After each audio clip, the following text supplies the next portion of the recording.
Bonjour à tous, bienvenue sur Review.com pour ce nouveau numéro du magazine de la semaine, votre émission hebdomadaire consacrée à l'univers du numérique. Au sommaire, cette semaine, le blond le plus bodybuildé du jeu vidéo refait parler de lui. Non pas dans un nouveau teaser, mais via les specs sur les configurations minimales et recommandées pour le faire tourner sur votre PC préféré. Motorola voit les choses en grand pour présenter leur nouveau mobile Atrix sous Android 3.0 et les noobs se mettent à l'overclocking grâce à une compétition organisée par nos confrères de Syndrome OC en partenariat avec Asus. Mais tout de suite, les infos marquantes de la semaine.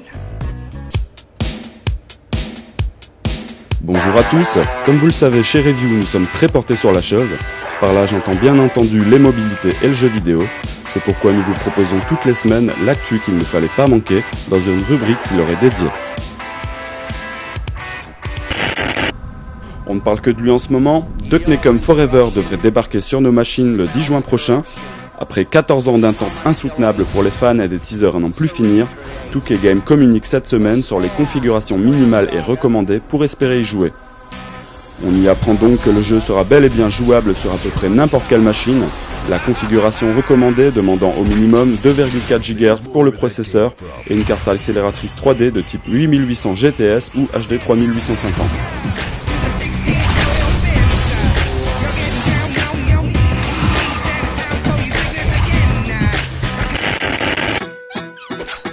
Ice Cream Sandwich, c'est le nom que portera probablement la nouvelle version d'Android.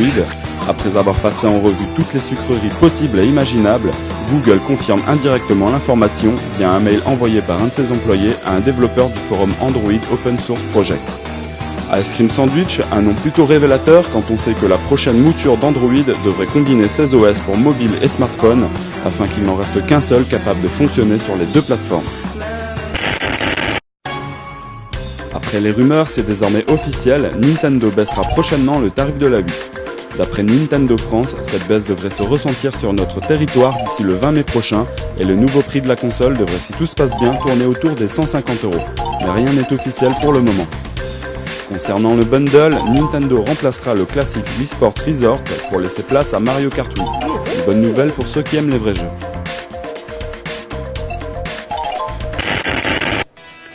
La tablette iPad Transformer TF101 avait su nous séduire grâce à ses bonnes finitions, la qualité de son écran et ses réactivités. Pourtant, la tablette d'Asus ne sortira pas en France avant le 6 juin prochain et risque d'en frustrer plus d'un lorsqu'elle sera commercialisée. En effet, Asus avait déjà fait savoir que son iPad Transformer était retardé chez nous à cause des stocks limités et de la très forte demande. Mais d'après certaines sources, la situation pourrait être encore pire que nous l'imaginons, puisque le fabricant n'arriverait à faire produire que 10 000 tablettes par mois. Une situation qui ne devrait pas être améliorée avant la fin, voire le milieu du mois de juin, période à partir de laquelle Asus espère pouvoir sortir 300 000 iPad Transformer par mois de ses usines. En gros, si vous voulez une tablette iPad Transformer avant la mi-juin, il va sûrement falloir précommander ou se ruer sur les magasins qui en auront en stock. Comme prévu, la tablette BlackBerry Playbook sera prochainement capable de lancer des applications Android grâce au programme Android App Player. Pour prouver que son launcher fonctionne correctement, RIM a profité du BlackBerry World pour en faire la démonstration. Dans cette vidéo, vous pourrez donc voir tourner des applications Android sur la tablette tactile Playbook malgré son système d'exploitation QNX. Voilà qui ravira les propriétaires ou futurs propriétaires du Playbook, même si les développeurs devront penser à la compatibilité Playbook lorsqu'ils concevront leurs applications. De même, les programmes devront être validés par RIM, puisque seules les applications Android disponibles sur le BlackBerry App World seront exploitables. «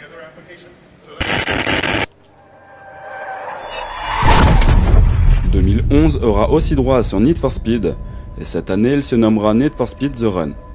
On ne sait pas encore grand chose à son sujet, si ce n'est que nous aurons à incarner un individu en cavale qui cherche à se rendre de San Francisco à New York.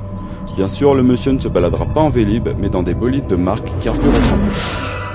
En attendant d'en avoir un peu plus à se mettre sous la dent, on se quitte sur un petit teaser publié par Electronic Arts, et on se dit à la semaine prochaine.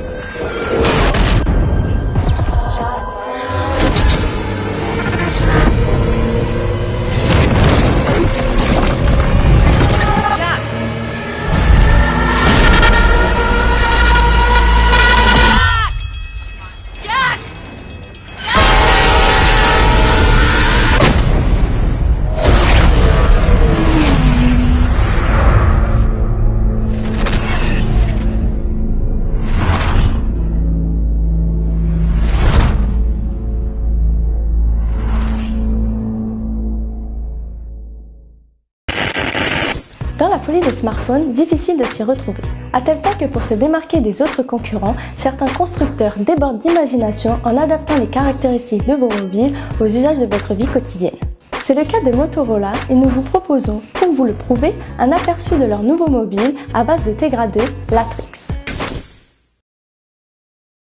I saw a bear, I saw him feasting on the leftover carcass of some poor beast, when a wolf then descended and seemed to howl your name, which acted like a slap in. Bonjour à tous, jeudi dernier, Motorola invitait la presse à venir découvrir en exclusivité son dernier smartphone sous Android 3.0, le Motorola Atrix. Nous y étions et nous en avons profité pour vous concocter un aperçu vidéo des capacités de ce nouveau mobile polyvalent. Donc on va récapituler les caractéristiques de l'Atrix. Comme je le disais, on est sur un OS Android 2.2 Froyo. Le mobile dispose d'un écran 4 pouces de résolution QHD. Le processeur est un processeur 2x1 GHz avec 1 Go de RAM. Et on a également une antenne qui est dédiée pour les downloads, donc pour le téléchargement des pages web. Ce qui fait que, de par la puissance du processeur, mais aussi de par cette antenne, vous avez une expérience internet qui est très fluide. Et pareil pour l'expérience jeu, toujours grâce à ce processeur, on a une expérience gaming qui est extrêmement fluide et équivalente à ce qu'on peut attendre d'une console graphique d'une PSP par exemple. Donc voilà les specs les plus importantes de l'Atrix et je vais vous expliquer en quoi en fait on déporte la puissance de l'Atrix et grâce à l'écosystème, on arrive à maximiser tous les usages utilisateurs. Donc ici, on a deux stations HD qui en fait sont reliées au secteur. Et là, lorsque je plug le mobile dans cette station, j'ai accès à une personnalisation complètement différente. Du coup, il y a une intelligence à la fois dans les stations et dans les mobiles qui fait que lorsqu'on plug son mobile dans telle station, la personnalisation de l'utilisateur s'affiche. Donc là on arrive sur la station multimédia HD. Donc, contrairement à la station précédente, ici on a 3 ports USB, un port HDMI. Lorsque je plug le mobile, ici, donc j'accède au mode webtop. Donc voilà, on arrive sur l'interface webtop qui est une interface, qui est une véritable interface PC. Donc pourquoi ? Tout d'abord parce que vous avez accès à un véritable navigateur Firefox, donc comme votre PC de maison. Et voilà, donc je peux aller regarder mes vidéos en streaming, je peux personnaliser mes marque-pages, je retrouve vraiment l'interface que j'ai sur mon PC classique. Je peux aussi accéder à un gestionnaire de fichiers ici, qui me permet de retrouver le contenu de mon mobile, mais aussi de ma carte mémoire. Et je peux aussi, de par les ports USB, plugger un disque dur externe et du coup consulter tous les fichiers et les documents que j'ai sur ce disque dur externe. Donc là, je dock le mobile et là, je lance le Media Center. En fait, le Media Center me permet d'accéder au contenu de mon mobile et de ma carte mémoire de manière ergonomique et de manière beaucoup plus intuitive que ce qu'on pouvait avoir dans le gestionnaire de fichiers. Donc je peux regarder mes vidéos en HD.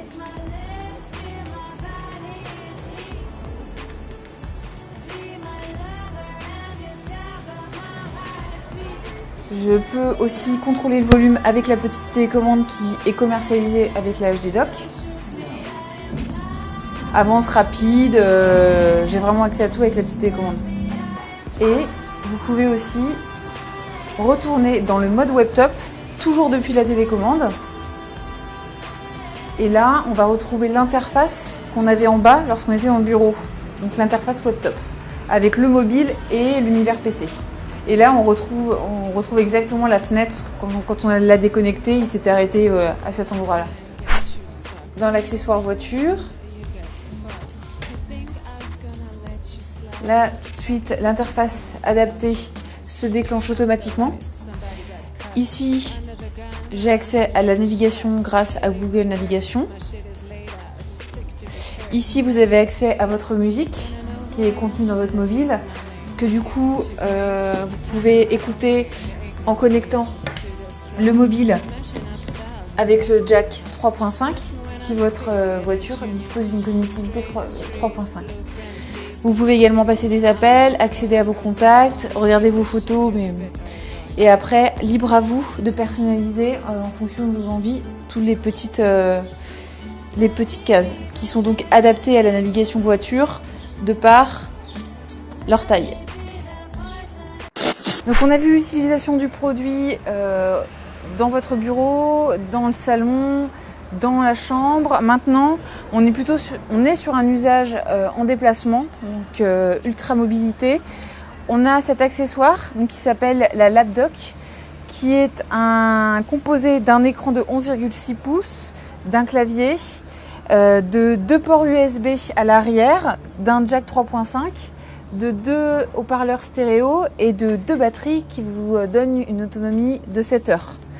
Lorsque vous pluguez votre mobile à la Lapdock, vous retrouvez la même interface que tout à l'heure.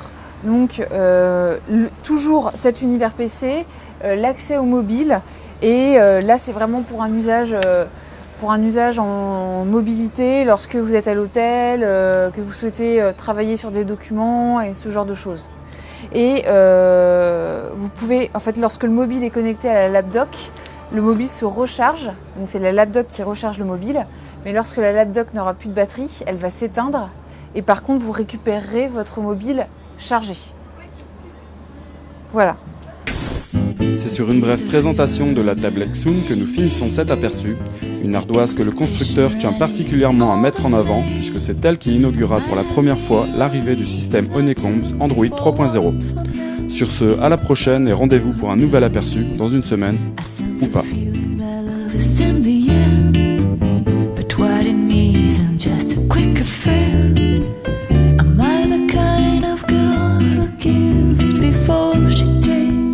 Got a taxi fare.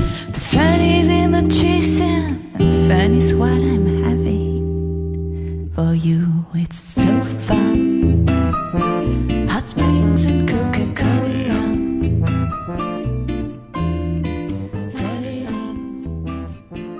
In your winter person. Pour ceux qui n'ont pas encore sauté le pas, overclocker son processeur sans forcément le faire cramer, c'est possible. Et c'est exactement ce que nos confrères de Syndrome OC ont tenté de nous expliquer en organisant un concours d'overclocking réservé aux noobs. Nous étions de passage et nous avons recueilli quelques impressions.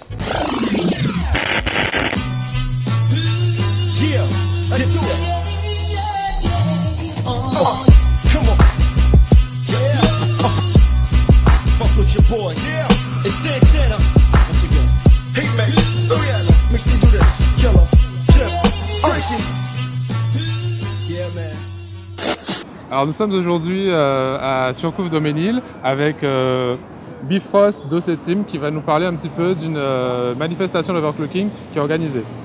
Oui, bonjour, donc octeam.fr. Je vous présente donc la compétition démo Asus en association avec donc, le Syndrome OC qui a organisé donc, une compétition démonstration pour le grand public pour montrer donc, un petit peu ce que des novices en overclocking peuvent faire avec du matériel moyenne gamme ou très haut de gamme en fonction de ce qu'ils auront choisi. Donc un concours organisé donc, avec plusieurs sites et pour chaque équipe un intervenant novice en fait. Voilà, donc Syndrome OC donc, a sélectionné 3 sites, octeam.fr, Overclocking PC et PC Impact. Donc 3 novices, ceux qui sont encadrés donc, par Snoop, Bart et Sidou lui-même, qui a organisé donc, avec Asus cette compétition. D'accord. Comment se déroule un peu la manifestation Tranquillement, les novices apprennent donc encadrés par on va dire leur petit professionnel. Ouais. Comment donc encadrer le BIOS qui est dans la machine, donc ouais. qui se relève donc beaucoup plus simple maintenant, justement pour toucher ce grand public. Ok. Donc vous avez commencé ce matin à 10h. Vous avez monté les machines. Voilà, donc il y a donc la préparation des machines, donc l'apprentissage, savoir un petit peu reconnaître comment est faite la carte mère et compagnie. Donc le montage. Un poste BIOS boot et essai sur Windows. D'accord. Et donc après le démarrage en overclocking sur un premier effet sur Super Pi. D'accord. Un petit mot sur le matériel que vous utilisez? Donc une Asus Maximus Extreme 4 en carte mère, un i7 2600K. Ouais. Après, dans l'après-midi, là où il y aura le batch 3D Mark 2011, ça va être une 560 Ti Direct CU d'Asus. Donc pareil, qui sera un petit peu sollicité pour démontrer un petit peu ce qu'on peut faire avec une carte graphique. D'accord. Au niveau du refroidissement, vous utilisez quoi? Air cooling, Alors water ça va cooling? être le air cooling pour l'instant, parce qu'on reste toujours dans le domaine du novice. Hein. Le grand public reste air cooling. Après, on verra pour le water cooling et les démonstrations à l'azote, s'ils sont piqués au jeu un petit peu. D'accord. Ok. Une idée des fréquences que vous espérez atteindre peut-être? Alors, espérer même atteindre donc, le 5 GHz en air cooling, ce qui est quand même potentiellement important pour des processeurs à 3,4 de base. D'accord. Donc, une grosse différence. En simple air cooling, c'est quand même à noter. Donc là, ce qui va être visé pour le max CPU-Z, c'est 5,4, 5,5, voire plus s'il y a possibilité. D'accord. Et les novices, ils s'en sortent comment? Ça va Plutôt pas mal. Un petit peu stressé dès le départ, mais il commence à prendre de l'assurance, donc on voit que ça peut vraiment toucher du monde. D'accord. Ok, bah merci Bifrost et puis Je vous en prie. bon courage. Hein. Merci. Au revoir. Come on. Hot, sicker than your average. Pop a twist cabbage on instinct. Just don't think, shit stink, pink gators. My Detroit players. Tim's for my hooligans in Brooklyn. Head right, head right, dig it in. Alors bonjour. Est-ce que déjà tu peux te présenter un petit peu et nous expliquer comment tu es arrivé ici? Alors ouais, en fait, moi je suis d'Arcambie, un membre du forum PC Impact. Et j'avais répondu à une demande sur le forum pour participer à un événement d'overclocking. Et j'ai été sélectionné, coup de chance. Donc je fais partie de l'équipe des noobs, on va dire, pour c'est pas un peu trop gênant d'avoir le qualificatif de noob? Non, parce que c'est presque vrai.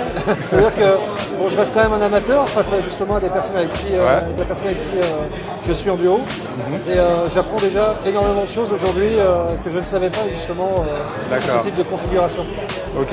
Donc vous avez commencé un peu, comment ce matin vous êtes arrivé, on vous a lâché comme ça, vous avez fait quoi? Alors nous on est arrivé, on a commencé à essayer déjà d'installer le matériel. Ouais. Donc à savoir installer la carte graphique, la mémoire, le processeur, le refroidissement, l'alimentation. Et on a commencé à faire des tests de stabilité au niveau du processeur, voir si tout fonctionnait bien, voir si la configuration était stable. D'accord. Voilà. Ok. Et là maintenant ça se passe comment Très mal, non, ça se passe très bien.